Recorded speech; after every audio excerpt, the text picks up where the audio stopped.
पूज्य आचार्य की सेवा जैसे हितकारी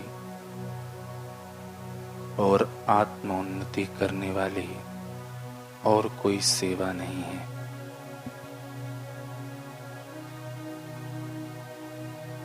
सच्चा आराम देवी गुरु की सेवा में ही निहित है।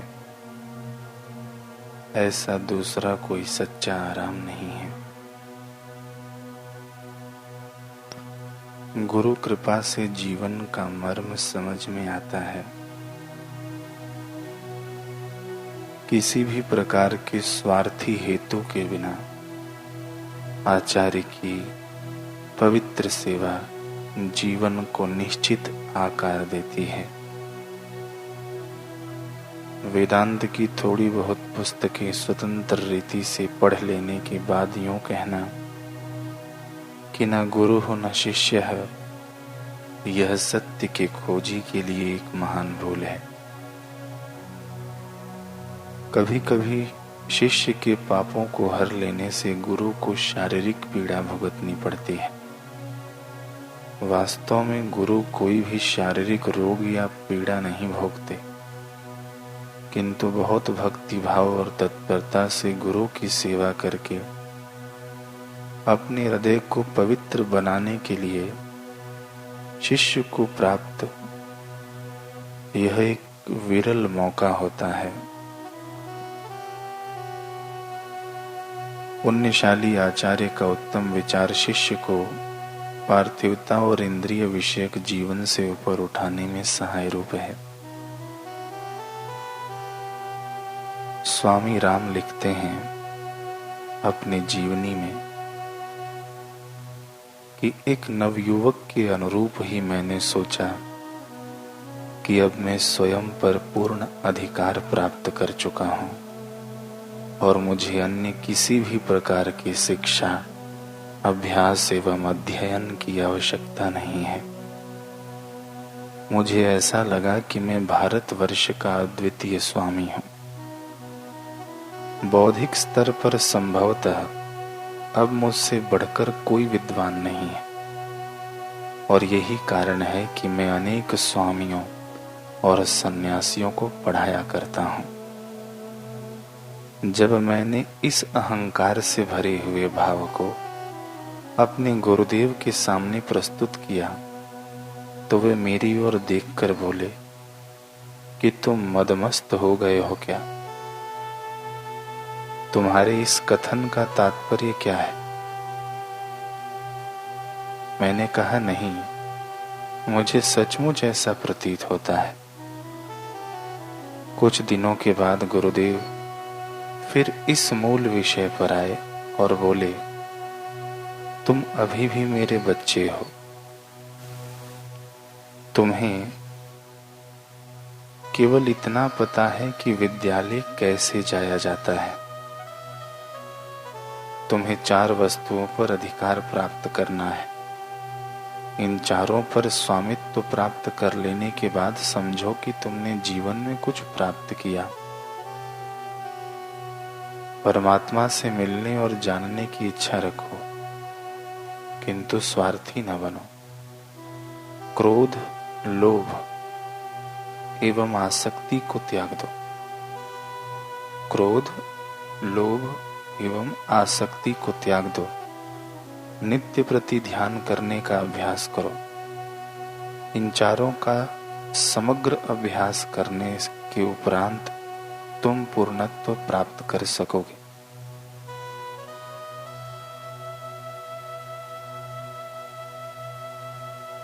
इसके बाद गुरुदेव ने मुझे किसी एक संत से मिलने को कहा। वे बोले, संतों के साथ बड़ी नम्रता से रहना। दुराग्रही और प्रतिशोधी बनकर तुम उनसे कुछ भी ज्ञान प्राप्त नहीं कर सकते हो। वे आंख बंद करके ध्यान में बैठ जाएंगे। गुरुदेव ने इस प्रकार का निर्देश मुझे दिया क्योंकि वे जानते थे कि मैं कितना दुराग्रही और धैर्यहीन हूं। उन्होंने मुझे विभिन्न परंपराओं के अनेक संतों की एक सूची दी। वे सब गुरुदेव के मित्र थे और मुझे बाल्यावस्था से जानते भी थे, क्योंकि जब कभी भी गुरुदेव उनसे मिलने गए या वे लोग गुरुदेव से मिलने आए तो मैं सदा ही गुरुदेव के साथ था। मैं बड़ा ही उद्दंड था। मैं प्रायः उन्हें पीड़ित किया करता था, उनकी वस्तुओं को इधर उधर फेंक देता, ताकि वे लोग यह जान जाएं कि मैं भी यहीं आसपास में ही हूं। वे जब कभी भी गुरुदेव से मिलने आते तो पूछते, क्या यह अभी भी आपके साथ है? गुरुदेव की प्रेरणा से मैं एक स्वामी जी से मिलने गया। यह स्वामी जी मौन व्रत में रहा करते थे। वे बिल्कुल निसंग और अनासक्त थे। सांसारिक आकर्षण उनके लिए निष्क्रिय थे। उनके आसपास ही चाहे कुछ भी घटना घटित हो जाए, उस पर कुछ भी ध्यान नहीं दिया करते थे। उनकी कुटिया पर पहुंचने के पहले मैं समीप के गांव से होकर गुजरा। वहां मेरी कुछ ग्रामीण भाइयों से भेंट हुई। उन लोगों ने बताया कि स्वामी जी किसी से बात नहीं करते और किसी को देखते तक नहीं है। वह भोजन भी नहीं करते हैं। यह तीसरा महीना है जबकि वे एक स्थान से उठे तक नहीं। उन लोगों ने बताया कि आज तक उन्होंने ऐसा कोई महापुरुष नहीं देखा। शास्त्रों में इसी अवस्था को अजगर वृत्ति कहते हैं। जिस प्रकार से अजगर कई दिनों तक एक ही स्थान पर पड़ा रहता है, उसी प्रकार से कुछ योगी संत जन बिना किसी गति के एक ही स्थान पर स्थिर रहकर ध्यान में निमग्न रहते थे।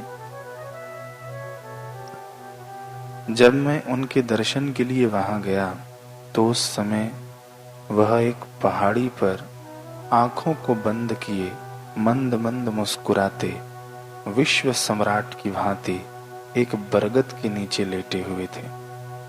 वे गर्मी सर्दी वर्षा किसी भी ऋतु में कुछ भी नहीं पहनते थे। उनके शरीर की चमड़ी हाथी के चमड़ी के समान हो गई थी। उनके चेहरे को देखने से साफ साफ लगता था कि वे अकिंचन होते हुए भी अपने आप में पूर्ण रूप से संतुष्ट थे। किसी भी प्रकार का संग्रह न करने पर भी पूरे विश्व के सम्राट थे। आध्यात्मिक रूप से सर्वसंपन्न थे। जब मैंने उनको इस प्रकार से लेटे हुए देखा तो सोचा कि गुरुदेव ने मुझे इनके दर्शन करने की आज्ञा दी है और निश्चित ही गुरुदेव मुझे अपना समय नष्ट करने को कभी भी नहीं कहेंगे। यह अवश्य ही कोई उच्च कोटि के संत हैं। मैं केवल इनके शरीर को देख रहा हूं। मैंने उनका चरण स्पर्श किया। स्वामी जी बाह्य जगत के प्रति बिल्कुल जागरूक नहीं लगते थे। ऐसा लगता था कि उनका शरीर पृथ्वी लोक में है, किंतु मन और आत्मा संभवतः अन्य किसी लोक में। चरण स्पर्श करने के बाद मैंने 3-4 बार कहा, स्वामी जी आप कैसे हैं? किंतु वे कुछ भी नहीं बोले, हिले डुले तक नहीं। तब मैं उनका पैर दबाने लगा। भारत में यह रिवाज है कि विद्यार्थीगण प्रायः गुरु की चरण सेवा करते हैं। वे ऐसा इस भाव से करते हैं कि बहुत घंटों तक बैठने के कारण या यात्रा करने के कारण निवृत्त गुरुजन थक जाते हैं, अतः उनकी चरण सेवा करने से उनको कुछ आराम मिलेगा। मैंने भी ऐसा ही सोचा। मैंने सोचा कि उनका पैर दबाने से वे कुछ प्रसन्न होंगे, किंतु उन्होंने मुझे एक लात मारी। उनके पैरों का प्रहार इतना शक्तिशाली था कि मैं पीछे गिर पड़ा और उस खड़ी पहाड़ी से लुढ़कता हुआ नीचे झरने के पास जा गिरा। गिरते समय कई बार वृक्षों एवं चट्टानों से टकराने के कारण क्षत विक्षत भी हो गया। मेरे शरीर में कई जगह चोटें आईं। ऐसा होने से मुझे पता नहीं क्या हो गया, मेरे अंदर अपार प्रतिशोध की भावना जगी। बार बार मेरे मन में यह भाव आया कि इन्हें मेरे साथ ऐसा व्यवहार करने का क्या अधिकार है। मैं इतनी भक्ति एवं श्रद्धा से इनकी चरण सेवा कर रहा था, जिसके बदले में इन्होंने मुझे इतने जोर से लात मारी। यह संत नहीं है। मैं इन्हें अभी बताता हूँ। मैं इनके दोनों पैरों को तोड़ दूंगा। मैं इनको दुगनी शिक्षा देकर रहूंगा।